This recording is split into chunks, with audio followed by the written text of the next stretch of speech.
Assalamualaikum dan salam sejahtera. Nama saya Muhammad Haziq bin Muhammad Nurmalah. Saya wakil daripada kumpulan 4 ingin membentangkan pembentangan kami yang bertajuk Falsafah Etisme. Di sini saya menunjukkan nama ahli kumpulan kami. Seterusnya, saya akan menceritakan mengenai kandungan yang berada dalam pembentangan kami.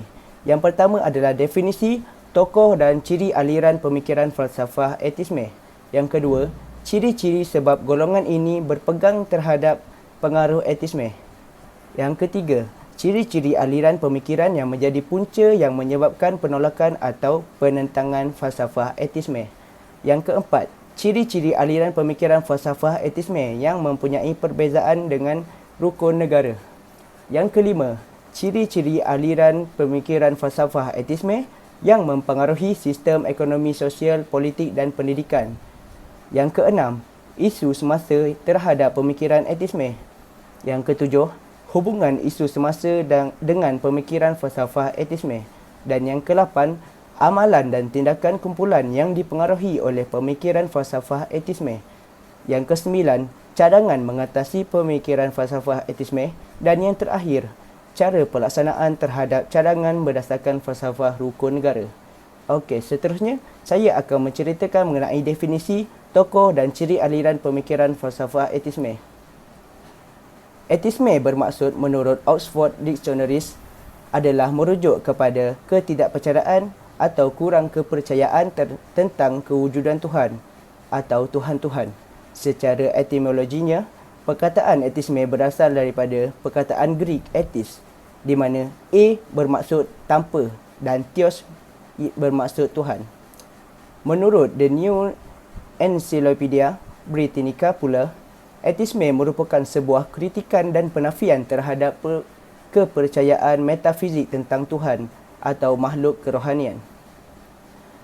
Etisme juga bermaksud fahaman atau kepercayaan yang tidak mengakui kewujudan Tuhan. Dan menurut sejarah Islam, etisme bukan sahaja menolak kewujudan Tuhan serta agama, malah etis juga mereka mengingkari serta mendustakan kewujudan Allah Subhanahu Wa Taala atau disebut sebagai kufur, murtad atau tidak beragama. Di sini merupakan tokoh-tokoh yang terlibat dalam falsafah etisme. Ianya menunjukkan bahawa etisme telah menjadi pegangan sebilangan manusia sejak sekian lama. Pada zaman tamadun Greek, beberapa tokoh seperti Diagoras of Melos telah mengemukakan idea etisme mengenai tidak kepercayaan terhadap kewujudan Tuhan. Mereka hanya berpegang kepada logik akal semata-mata. Idea etisme kemudian diteruskan oleh tokoh-tokoh barat seperti Baron de Holbach. Begitu juga Karl Marx yang berpendapat Kristian dan semua agama di dunia hendaklah dimusnahkan terlebih dahulu sebagai proses membina alam agar manusia menjadi Tuhan. Dan tokoh yang terakhir adalah Friedrich Wilhelm Nietzsche, mengisyarahkan bahawa Tuhan telah mati dan manusia perlu menggantikan kedudukan Tuhan. Seterusnya, saya akan menceritakan mengenai ciri pemikiran etisme. Yang pertama adalah kewujudan Tuhan tidak memenuhi kriteria sesuatu kejadian. Seterusnya, etisme perspektif barat lebih cenderung kepada ketidakpercayaan kepada Tuhan dan menafikan kehadiran dan dalam perkara seperti sains dan naturalisasi alam. Teori barat hanya bergantung pada akal dan sains. Dan yang terakhir, golongan yang hanya mempercayai semua ilmu hanya mampu diperolehi melalui panca indera dan percaya bahawa alam kosmos bersifat kekal abadi.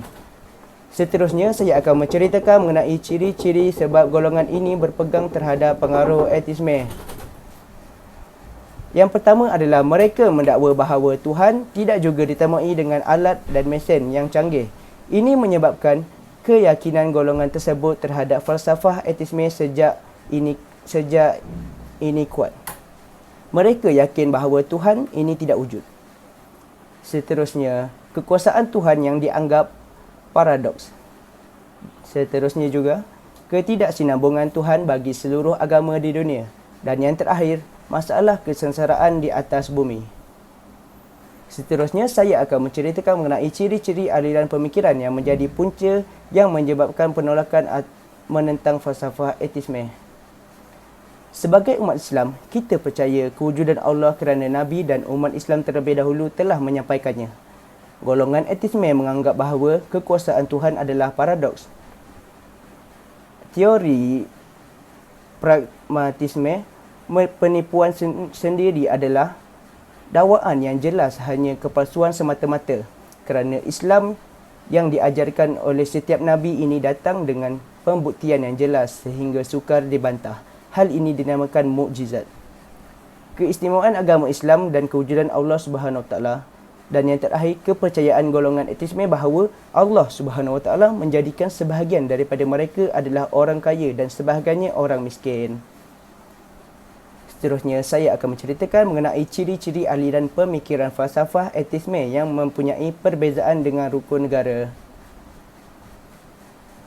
Golongan etis boleh dikatakan sebagai golongan yang tidak menghormati rukun negara, di mana tujuan rukun negara untuk menjadi ideologi dan sandaran kepada pembentukan negara bangsa yang berpegang teguh kepada 5 cita-cita dan prinsipnya. Rukun negara yang berada di tangga pertama iaitu kepercayaan kepada Tuhan, jelas menunjukkan rakyat Malaysia untuk mempercayai kewujudan Tuhan.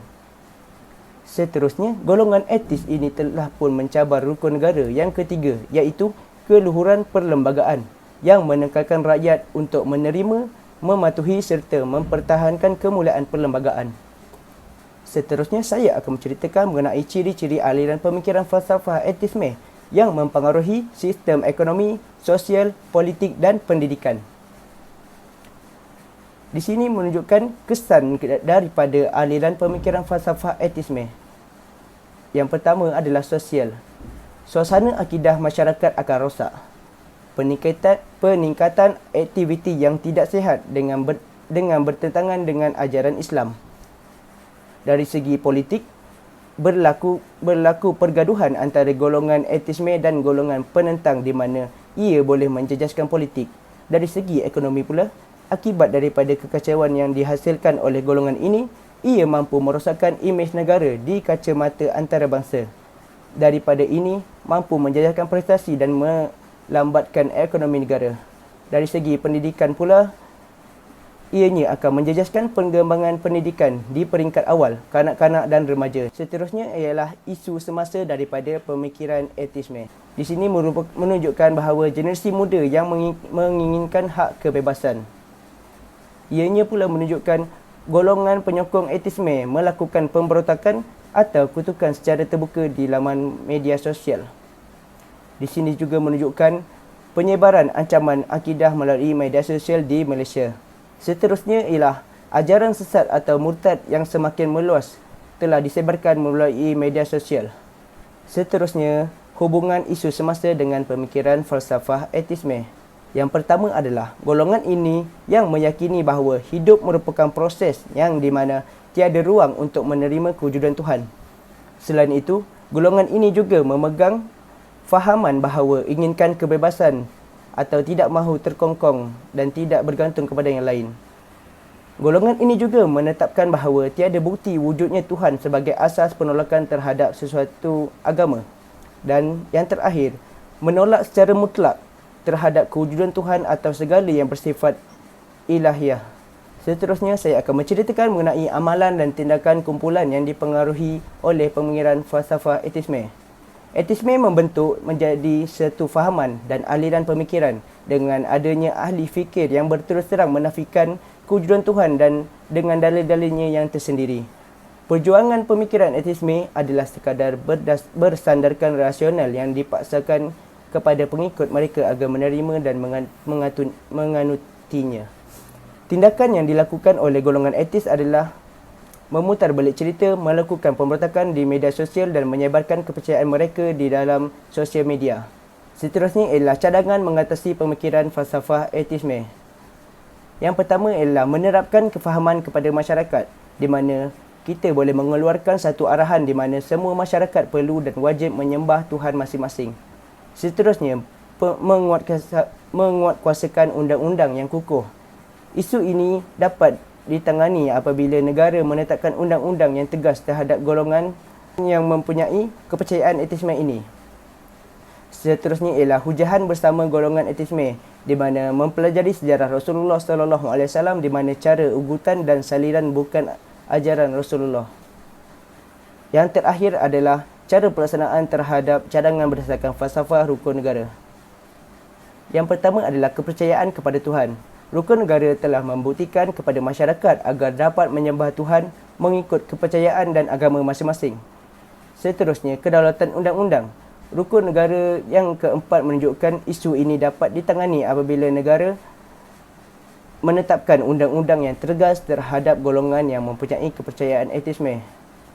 Dan seterusnya adalah kesopanan dan kesusilaan, di mana pelaksanaan bagi mengatasi golongan ini mampu dijalankan dengan sopan. Sekian daripada kami, kumpulan 4. Sekian, terima kasih.